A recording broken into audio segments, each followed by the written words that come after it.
Well, hello and welcome back to Explosive Colonisation. This has been a fornicating ovine of a week, so let's get on with the show and compressing down 20 hours worth of gameplay into 20 minutes.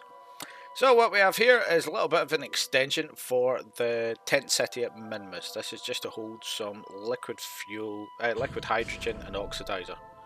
Little explosion there, just blowing off the wheels so that it's sat on a solid base. I don't want to mess about with any problems that I'm getting with the base, so I'm just destroying the wheels and then recycling them back into equipment.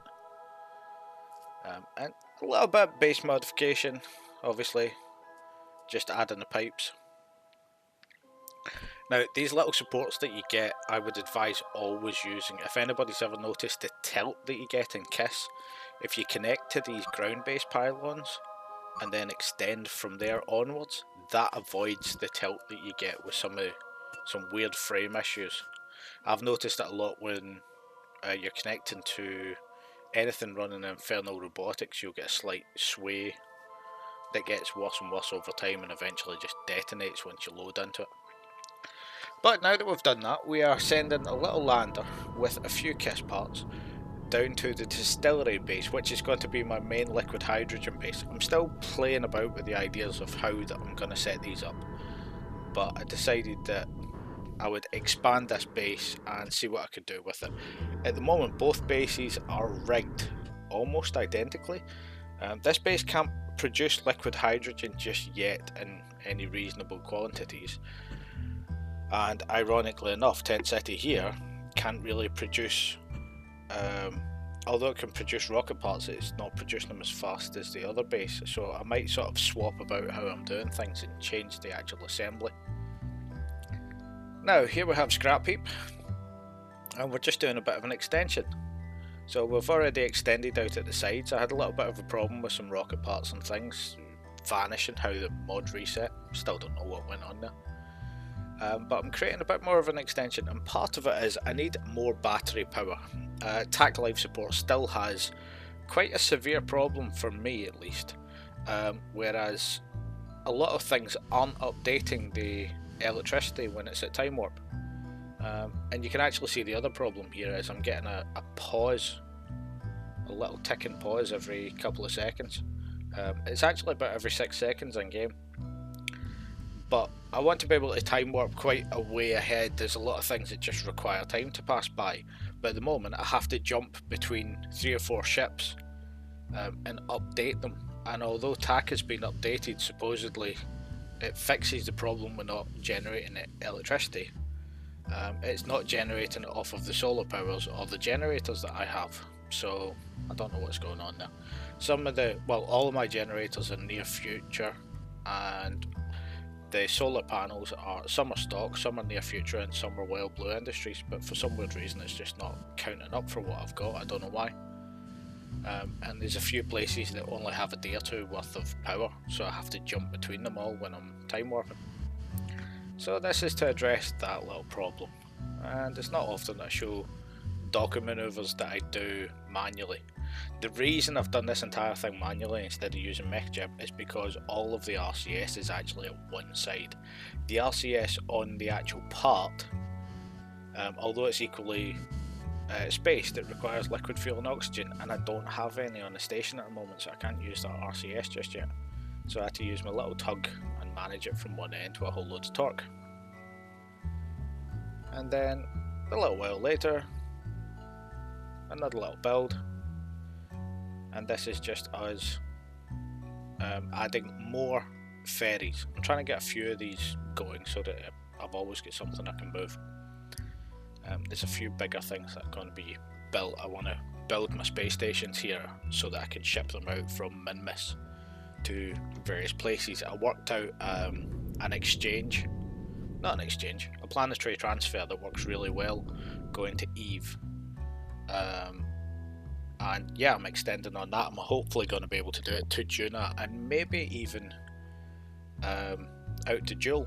It's just a little bit of an experiment in my head at the moment, but sending an entire station to Jewel at the one shot and throwing out a whole load of people to colonise and all of the stuff they need all at the one time.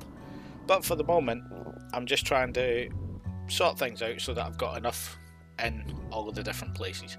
But at the same time, as I said in the last episode, I want to get moved on to colonising Eve fairly quickly, because there's a lot of stuff to do with this station and it gets boring after a while. So here's my second lander, and this again was because I needed a bit more power, at least battery storage power. So that's why I sent that down here. Now here we have the Endeavour. I lost a bit of footage. I've lost quite a bit of footage in this. Bandicam kept messing up, but this was built at the station, and for some weird reason I lost the footage. So here was just doing the exit burn, and what I did was I actually returned from Minmus, and as soon as I got to Kerbal, I accelerated and managed to shoot myself out to get a very fast intercept to Eve, which meant that the actual transfer between planets was 80 days. The downside of that is that I needed 4000 delta V to slow down at the other side, and because I'm an idiot, I tried to do it higher up to bring myself in, forgetting about the Allbirth effect completely. So I actually probably needed in the region of about 8000 delta V, which I didn't have. So what you've seen me just do there is run out of fuel and then swap over so that I'm burning the hydrogen pellets and the actual water from the life support to try and slow down. And yeah, that was a bit of a problem. And a little while after that, I think 20 days after that, we have the Drifter, which obviously left quite a while before the Endeavour, but the Drifter's just gone this encounter, and we're just slowing down at Kerbal. It was a lot easier to do this because everything worked as planned. I wasn't trying to shoot in at a ridiculous speed. And then a few days after that, we have our probe coming in. Now I launched this a little while ago, and to be completely honest, what happened on a previous video, the last video I believe it was, you saw some parts falling off of this. Well, somehow the entire situation managed to go sideways and the entire ship disappeared. And when I was trying to jump to it on Kerbal alarm clock, it actually just vanished. It wasn't in the save file. I checked. I don't know where it went. So what I did was I launched one and I cheated it up into orbit and put it behind part of the debris that had separated off the ship before, which actually meant it wasn't in the right place because I'd done a maneuver node after that to try and correct it. So this ran out of fuel as well, getting into Jules' orbit because of that little cheat of trying to replace something that completely vanished out of the save file. But I've got a bit of delta V, so I managed to get these little satellites up. Now each of these satellites is a small relay with, or a medium relay I should say, with a couple of things for ScanSat just to scan the planet. And I put all 4 of them out and then start using my landers. Now I put a couple of these down, but not all of them, because I'm not sort of explored everywhere yet, and there was just a few places I was looking at. And also they weren't brilliantly tested, so I just wanted to see if I could get them through the atmosphere. I thought I should be able to leave them with SAS turned off and they would actually manage the landing. As you can see there, I lost an air brake, and I lost I'm not sure if it's gone just there yet, I can't see in this video. Ah, there it goes. I lost the solar panels, so unfortunately once it gets down to the deck, I only have a small amount of power and I can't really transmit too much of the science, which isn't too big an issue because these are primarily being used to spot a flatter place to sort of aim from. But I lost contact with that one and that was the first one and I lost it. So here's the second one coming down. Luckily this one still has radio communication. So after a long and interesting entry, these entries are about 16 minutes long. I can't risk going at time warp and having things explode, but again I lost the solar panels on this one, although I kept both of the air brakes. But after a few of them, I picked a rough idea for a landing spot, and I took the 2 modules off of the Drifter. Again, lost the footage of all that, which is great. I'm starting to really despise Bandicam.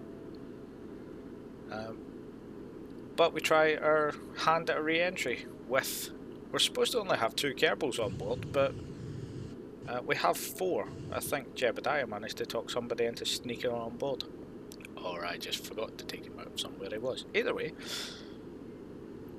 these guys come in for their entry. And the reason I'm using heat shield fore and aft is so that one of them keeps the other one straight, essentially. It's the bicycle wheel proposition. But we tilt, we lose a bit of space, and unfortunately we start twisting. And we lose all control because the G-forces render all the Kerbals unconscious. But we do manage to brake, and there we go, we get communication back. We get the Kerbals to wake up again and recover while we're still high up in the atmosphere. And we managed to get the drogue chutes come out because they were deployed beforehand.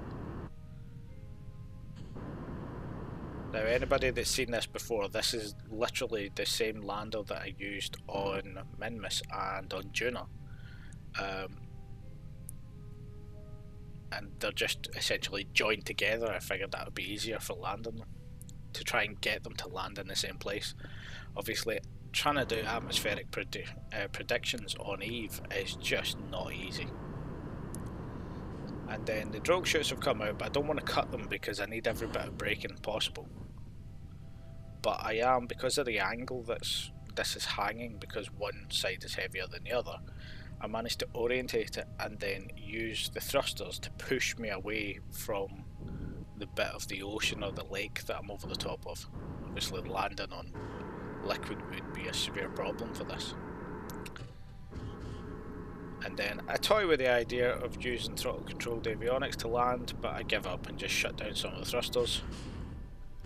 Lose a couple of landing legs, but we managed to get down in one piece-ish. So everybody survives, so that is our first base.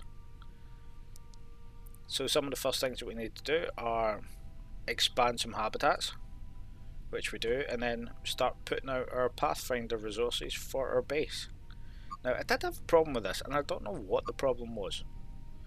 I put the base down, I connect the base with KISS as you do, and then I tried to inflate it and it just wouldn't inflate. I also took out a pilot first time instead of an engineer, but yeah. But for some weird reason this wouldn't inflate. And I don't exactly know what's going on. I picked it up, I put it back down, I just couldn't get it to work. But when I brought in my other engineer, it did. It just took a little bit of time and practice.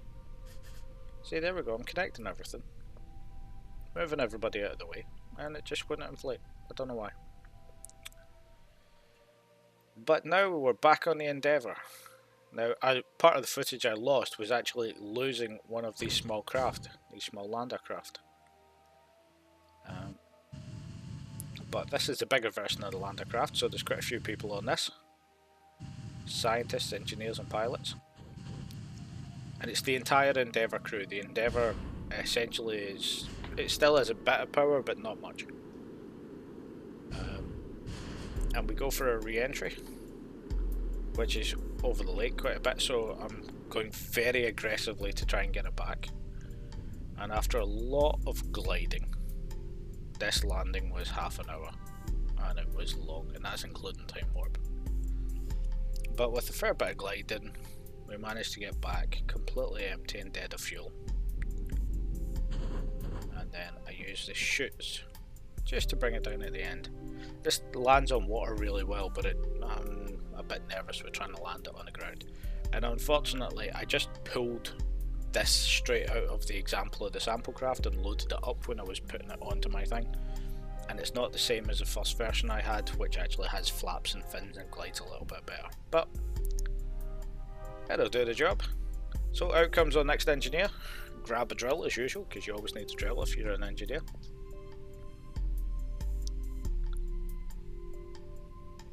And away we go. A little run across the land.